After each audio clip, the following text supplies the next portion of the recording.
Welcome everybody, subject English, standard 5.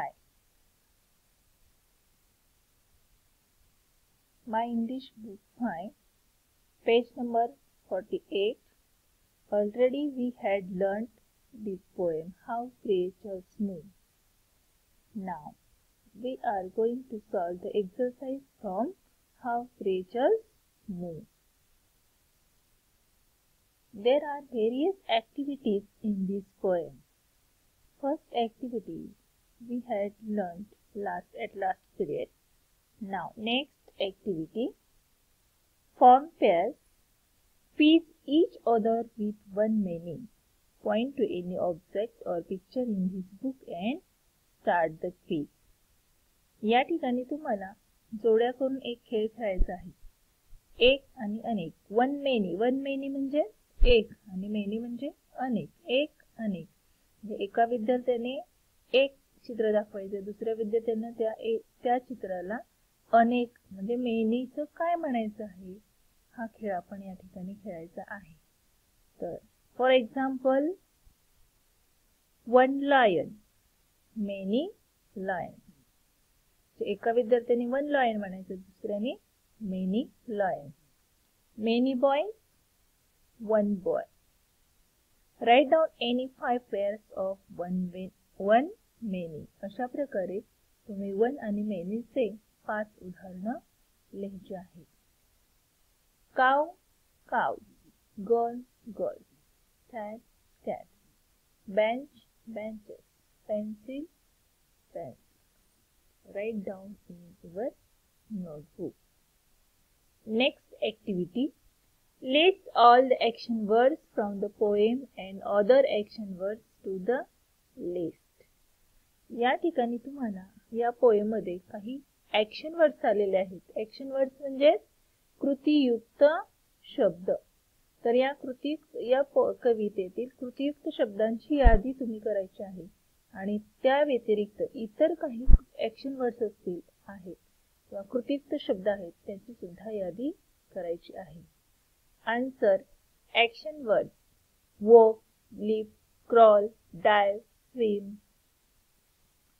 wiggle, swing, hop, spread, sail, dance and run. हे सर्व शब्द हे action words हे पोएम मध्ये आलेले आहेत.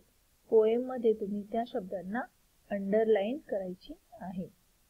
Other action words: pick, eat, work, sing. या व्यतिरिक्त आणखी शब्द तुम्ही लिहायचे आहेत.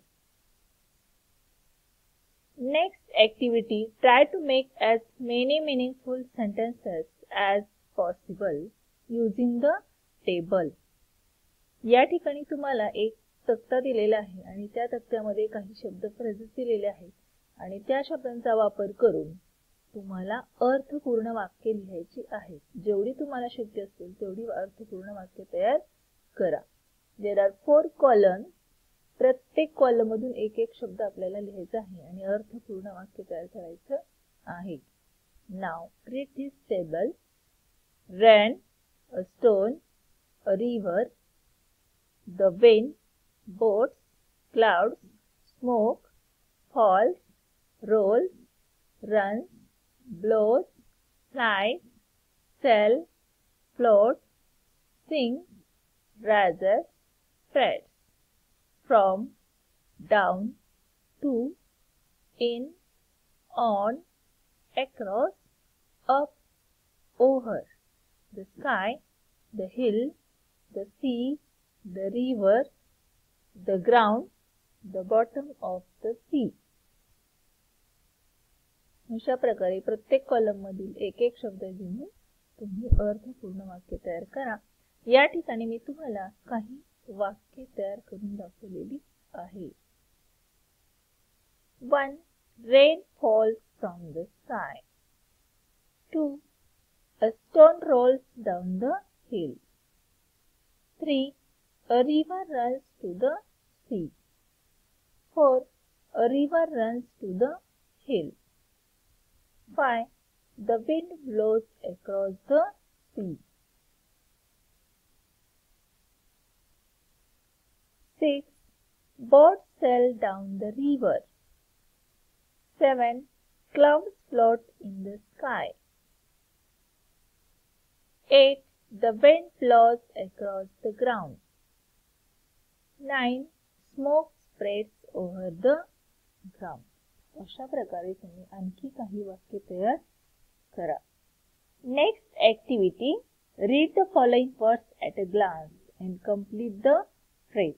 या ठिकाणी तुम्हाला काही शब्दगट दिलेले आहेत आणि त्या शब्दगटांचा वापर करून तुम्हाला ते एका दृष्टिक्षेपामध्ये ते शब्द वाचा आणि शब्दगट पूर्ण करा.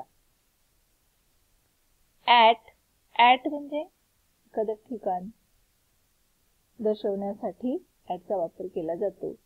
At the door, at school, at the blackboard. Near म्हणजे जवळच्या जवळ. Near the table, near the temple, near the market. Behind म्हणजे च्या पाठीमागे. Behind the school, behind the hill, behind the back. In front of म्हणजे च्या समोर. In front of my house. In front of shopping center. On the left of म्हणजे च्या डाव्या बाजूला. On the left of garden. On the left of tree.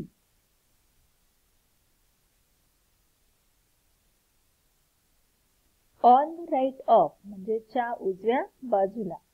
On the right of the bus stand. On the right of their hospital.